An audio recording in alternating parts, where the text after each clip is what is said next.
Tutorial के लिए इस एक्सेल में मैं आपको एक्सेल के लिए एक त्वरित परिचय दूंगा ताकि आप एप्लीकेशन के अंदर आरामदायक महसूस कर सकें। आपको एक विचार होगा कि चीज़ें कहाँ हैं, स्प्रेडशीट कैसे स्थापित की जाती है और आप कैसे इनपुट कर सकते हैं। उत्साही संगीत। जब आप अपने डेस्कटॉप पर एक्सेल खोलते हैं तो आप इस दृश्य को प्राप्त करते हैं। आप एक रिक्त कार्यपुस्तिका के बीच निर्णय ले सकते हैं, या यदि आपने एक्सेल में एक हालिया फाइल खोली है तो आप इसे यहाँ पॉपअप करेंगे। इस मामले में मैं सिर्फ आगे बढ़ने जा रहा हूँ और एक खाली कार्यपुस्तिका बना रहा हूँ। ये कार्यपुस्तिका तब तक सहेजी नहीं जाती जब तक कि आप ऐसा करने का फैसला न करें। कार्यपुस्तिका को सहेजने के लिए बस यहाँ जाएं, सहेजे पर क्लिक करें और फिर आप ये तय कर सकते हैं कि आप इसे कहाँ से सहेजना चाहते हैं। आप शॉर्टकट कुंजी का भी उपयोग कर सकते हैं। नियंत्रण एस। एक एकल एक्सेल फाइल को कार्यपुस्तिका या स्प्रेडशीट के रूप में भी जाना जाता है। एक कार्यपुस्तिका में कम से कम एक शीट होती है। आप यहाँ प्लस पर क्लिक करके आसानी से अधिक चादर जोड़ सकते हैं। जब आप शीट नाम पर डबल क्लिक करते हैं तो आप नाम बदल सकते हैं और फिर एंटर दबा सकते हैं। एक शीट में कई कोशिकाएं होती हैं। ये बॉक्स यहाँ एक एकल सेल है। आप यहाँ संख्याएं या टेक्स्ट इनपुट कर सकते हैं। बस टाइप करना शुरू करें और फिर एंटर दबाएं।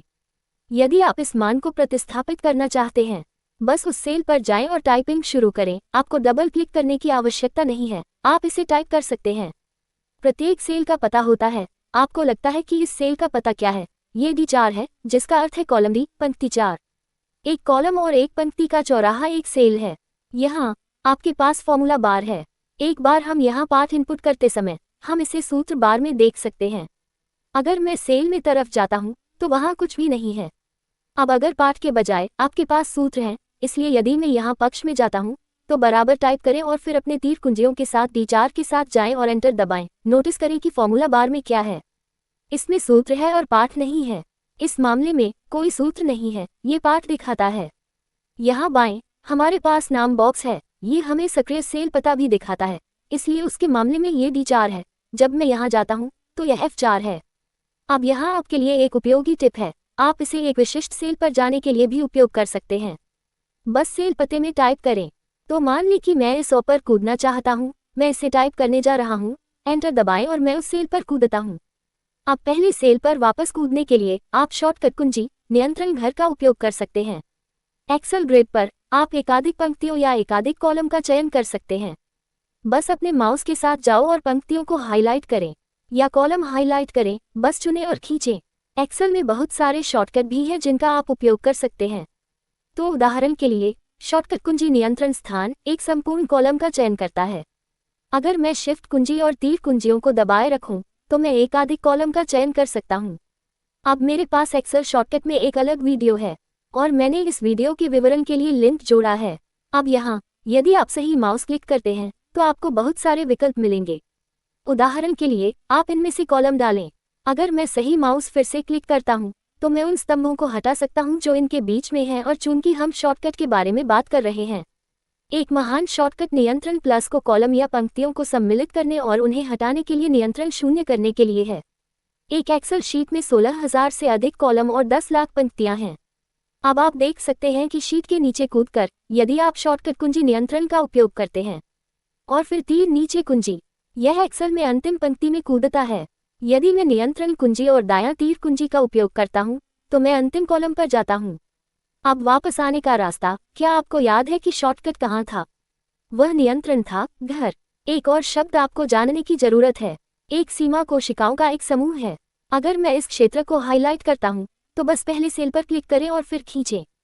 यदि आप अपनी कीबोर्ड कुंजी का उपयोग करना चाहते हैं तो बस पहले सेल का चयन करें और फिर शिफ्ट दबाएं और अपनी तीर वाली कुंजियों के साथ अन्य कोशिकाओं को हाईलाइट करें। अब मैं इस सीमा का संदर्भ कैसे दूं? इसका पता क्या है? आप इसे शीर्ष बाएं कोने पर सेल के पते से संदर्भित करते हैं और निचले दाएं कोने को एक कॉलम द्वारा अलग किया जाता है। तो यह F7 तक D4 होगा। तो आप इसे इस तरह D4 एक कॉलम F7 के साथ लिखेंगे। अब ये कुछ ऐसा है जो सूत्रों के अंदर इस्तेमाल होने जा रहा है।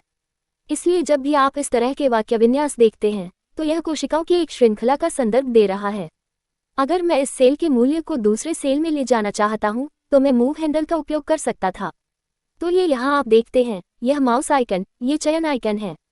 तो आप बस जाएं और क्लिक करें और यदि आप खींचते हैं तो आप एक सेल का चयन कर रहे हैं, आप एक सीमा का चयन करते हैं।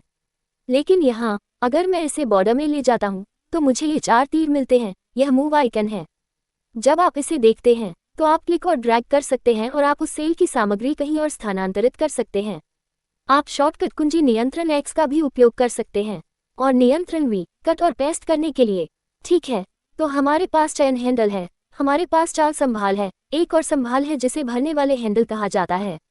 तो जब आप तरफ जाते हैं सेल के कोने में आप उस प्रतीक को, उस क्रॉस को प्राप्त करते हैं। यदि आप इसे खींचते हैं तो आप सामग्री भरते हैं ऊपर सेल के साथ नीचे की कोशिकाओं। तो इस मामले में क्योंकि मेरे पास टेक्स्ट है, मैं उन्हें टेक्स्ट के साथ भर रहा हूँ।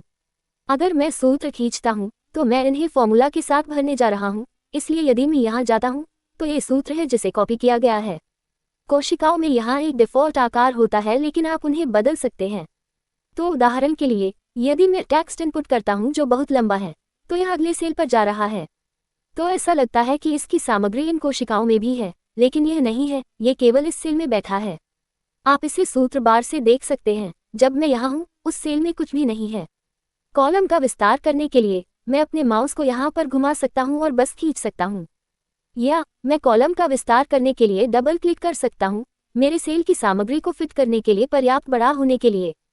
अब आप इसे क्षैतिज रूप से विस्तारित नहीं करना चाहते हैं, आप इसे लंबवत रूप से बहने देना पसंद कर सकते हैं।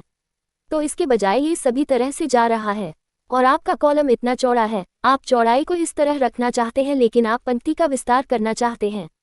अब अगर मैं पंक्ति को नीचे खींचता हूँ तो ये सेल के अंदर लपेटने वाला नहीं है। इसके लिए एक सेटिंग है और यह ठीक है, यह आपको पाठ को लपेटने की क्षमता देता है।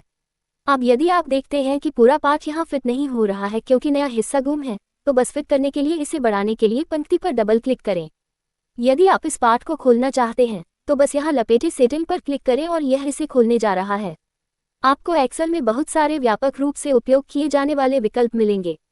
यदि आप सही माउस क्लिक करते हैं तो यदि आप किसी सेल पर सही माउस क्लिक करते हैं तो आपको सम्मिलित करने, हटाने, आप सामग्री को साफ करने, एक टिप्पणी जोड़ने की क्षमता प्राप्त कर सकते हैं। यदि आप सही माउस कॉलम पर क्लिक करते हैं तो आपको समान विकल्प और कुछ अतिरिक्त लोग मिलते हैं जो केवल कॉलम पर लागू होते हैं। अब एक्सेल के मेनू पर एक नज़र डालें। इसे आमतौर पर रिबन के रूप में जाना जाता है। इसमें कई टैब होते हैं। हर बार जब आप किसी टैब पर क्लिक करते हैं मेनू बार में विकल्प बदलते हैं। सबसे आम एक होम टैब है, यहाँ आप जहाँ स्वरूपन कर सकते हैं, और सामान्य टैब जैसे डेटा डालने, हटाने या छांटने और फिल्टर करने जैसी। अगर मैं सम्मिलित टैब पर जाता हूँ तो मैं यहाँ एक चार्ट डाल सकता हूँ या पिवट टेबल डाल सकता हूँ। यदि आप किसी सुविधा पर होवर करते हैं तो आपको सुविधा के बारे में अधिक जानकारी मिलती है और शॉर्टकट कुंजी भी उस सुविधा के लिए उपयोग की जा सकती है यदि यह एक है। अब ये भुगतान करता है यदि आप कुछ समय लेते हैं और विभिन्न टैब और आपके पास विभिन्न विकल्पों के माध्यम से जाते हैं। एक टिप्पणी विकल्प जो मैं उपयोग करता हूँ वह उदाहरण के लिए ग्रिड लाइनों को छिपाने के लिए है। ये कुछ हिस्सा है जो आप ग्रिड लाइनों के तहत पेज लेआउट टैब से कर सकते हैं। इस चेकमार्क को हटा दें और ग्रिड लाइनें चली गई हैं। तो रिपोर्ट और डैशबोर्ड बनाने के लिए यह अच्छा है। इसे फिर से क्लिक करें और ग्रिड लाइनें वापस आ गई हैं। कुछ समूहों के पास अतिरिक्त विकल्प हैं। आप देख सकते हैं कि इस झुका हुआ तीर से यहाँ। तो अगर मैं इसे क्लिक करता हूँ तो मैं इस संवाद बॉक्स में आ जाता हूँ।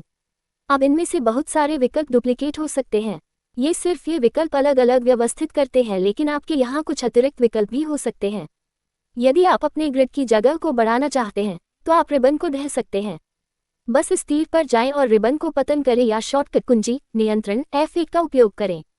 हर बार जब आप जाते हैं और एक टैब का चयन करते हैं रिबन प्रकट होता है। जब आप दूर क्लिक करते हैं तो ये गायब हो जाता है। इसे फिर से चिपकाने के लिए आप इसे पिन कर सकते हैं या शॉर्टकट कुंजी का उपयोग कर सकते हैं। F1 को नियंत्रित कर सकते हैं। फाइल टैब बाकी के लिए अलग है। इसे बैकस्टेज व्यू के रूप में भी जाना जाता है। यहाँ आप अपनी फाइल के बारे में जानकारी देख सकते हैं। आप इसे PDF के रूप में सहेज सकते हैं। आप इसे प्रिंट कर सकते हैं या आप अपने खाते को जाकर और जांचकर एक्सेल के किस संस्करण की जांच कर सकते हैं। सामान्य दृश्य पर वापस जाने के लिए या तो यहाँ तीर का उपयोग करें या भागने दबाएं। अब आइए डेटा टैब पर जाएं और जब कोई मान इनपुट करने की बात आती है तो कुछ शॉर्टकट होते हैं। तो यहाँ मैं विभाग द्वारा हेडकाउंट इनपुट करने जा रहा हूँ। कुछ अलग महीनों के लिए मैं इसे एक शीर्षक देना चाहता हूँ, इसलिए मैं इसे बुलाऊंगा विभाग द्वारा हेडकाउंट और एंटर दबाएं। अब मान लें कि मैं जून तक जून से जाना चाहता हूँ। मैं यहाँ जनवरी में टाइप कर सकता हूँ। अब जब मैं टैब दबाता हूँ तो मैं अगले सेल पर जाता हूँ। डिफ़ॉल्ट रूप से अगर मैं एंटर दबाता हूँ तो आप नीचे सेल पर जाते हैं। यदि आप एंटर दबाएं और एक ही सेल पर रहें तो आपको नियंत्रण दर्ज करना होगा। अब अगर मैं अगले सेल में जाता हूँ तो मैं फरवरी में और फिर मार्च में टाइप कर सकता हूँ, लेकिन एक्सेल में ये पहले से ही बनाया गया है। इसलिए यदि आप जनवरी में टाइप करते हैं तो ये पहचानता है कि यह एक महीना है। अब जब मैं इसी तरफ खींचता हूँ, ध्यान दें कि मैं यहाँ मई और फिर यहाँ जून में देख सकता हूँ। तो अब पहला विभाग विपणन कर रहा है, मैं इसे टाइप करूँगा। यदि आपको कभी भी संपादन मोड पर जाने की आवश्यकता है तो आप F2 दबा सकते हैं। यह आपको उस पाठ के अंत में ले जा रहा है जो आपके पास है, इसलिए यदि आप जारी रखना चाहते हैं उस पाठ के साथ आप टाइपिंग शुरू कर सकते हैं। तो उदाहरण के लिए बिक्री, यदि आप केवल सेल पर टाइप करना शुरू करते हैं तो याद रखें ये सेल में जो कुछ भी था उसे बदलने जा रहा है। मैं यहाँ विपणन टाइप कर रहा हूँ तो मैं टैब दबाने जा रहा हूँ। आइए 20 और फिर 20 और 20 टाइप करें। और यदि इन महीनों के लिए यह 20 है तो यह न भूलें कि आप फिलर हैंडल का उपयोग कर सकते हैं। तो आप क्लिक और ड्रैग कर सकते हैं, और यदि आप इसके लिए शॉर्टकट चाहते हैं तो एक है, केवल कीबोर्ड कुंजी के साथ हाईलाइट करें और फिर नियंत्रण R दबाएं। ये दाईं ओर भरने जा रहा है। अब जब आप यहाँ अंत में हैं और आप एंटर दबाते हैं तो आप नीचे सेल पर जाएं। डेटा का एक गुच्छा इनपुट करने के लिए आपके लिए आसान बनाने का एक तरीका है, पहले क्षेत्र को हाईलाइट करना है। तो इस मामले में जब मैं इसे हाईलाइट करता हूँ तो जब मैं टैब दबाता हूँ तो नोटिस करता हूँ और मैं यहाँ जाता हूँ और मैं फिर से टैब दबाता हूँ, ये पहले सेल में जाता है अगली पंक्ति में। इसलिए अब मैं टाइप कर सकता हूँ और फिर टैब टैब टैब और इतने पर दबा सकता हूँ। इससे बाहर निकलने के लिए आप अंतरिक्ष से बाहर निकलने के लिए तीर कुंजी पर क्लिक कर सकते हैं या उपयोग कर सकते हैं। अब मैं बस कुछ डेटा जोड़ने जा रहा हूँ और फिर कुछ स्वरूपन करते हैं। ठीक है, तो अब हमारे पास कुछ और डेटा है। आइए इसे स्वरूपन समायोजित करें। मैं इसे अपनी रिपोर्ट में केंद्र करना चाहता हूँ, तो सीमा को हाईलाइट करें, घर पर जाएं और इन कोशिकाओं को मर्ज करें। जब आप इसे क्लिक करते हैं तो ये स्वचालित रूप से विलय करता है और सेल को केंद्रित करता है। हम इन बोल्ड हाईलाइट कर सकते हैं और बोल्ड पर क्लिक कर सकते हैं। और जब हम यहाँ हैं तो चलो सेल चौड़ाई भी समायोजित करें सेल की सामग्री से मेल खाने के लिए। तो मैं इन सभी को एक साथ हाईलाइट करने जा रहा हूँ और फिर इसे फिट करने के लिए डबल क्लिक करें। अब अगर यह आपके लिए बहुत तंग है तो आप इसे थोड़ा सा विस्तार कर सकते हैं।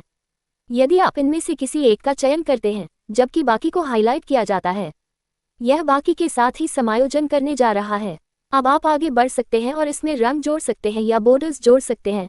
इसलिए यहाँ आपके पास एक नीचे बॉर्डर है, आपके पास मोटी नीचे बॉर्डर होगा, इसलिए चलिए इसके साथ चलते हैं। यदि आप बीच में कुछ स्थानांतरित करना चाहते हैं तो मान लें कि मैं नीचे नहीं चाहता हूँ, मैं विपणन और बिक्री के बीच HR चाहता हूँ। आप इसे चुन सकते हैं और फिर इसे स्थानांतरित करने के लिए मूव हैंडल का उपयोग कर सकते हैं। लेकिन जब आप इसे ले जा रहे हैं तो इसे न छोड़ें, क्योंकि यदि आप ऐसा करने का प्रयास करते हैं तो ये कहता है कि वहाँ पहले से ही डेटा है। क्या आप इसे बदलना चाहते हैं? नहीं, हम निश्चित रूप से इसे प्रतिस्थापित नहीं करना चाहते हैं। तो हम क्या करना चाहते हैं? और इसे विपणन और बिक्री के बीच में डाल दिया। तो जब आप इसे खींच रहे हों तो शिफ्ट कुंजी दबाए रखें और फिर आप उस रेखा में परिवर्तन देखते हैं। यह आपको दिखाता है कि यह कहाँ छोड़ने जा रहा है। अब यदि आप माउस को जाने देते हैं तो यह विपणन और बिक्री के बीच HR छोड़ने जा रहा है। अब आपके पास ऐसा करने के लिए अन्य विकल्प भी हैं।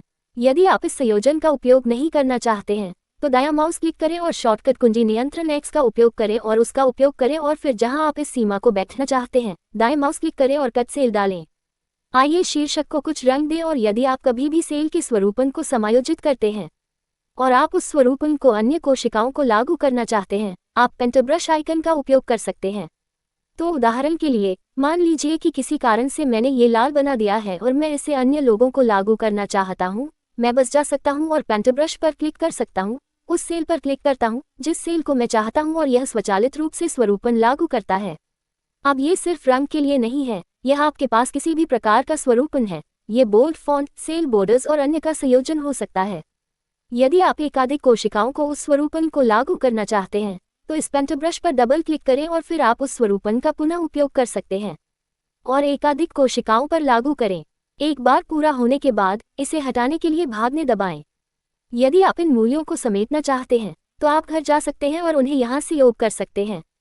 इसके लिए एक महान शॉर्टकट कुंजी भी है जो ऑल्ट बराबर है। जब आप इसे क्लिक करते हैं तो ये सीमा लेने की कोशिश करता है।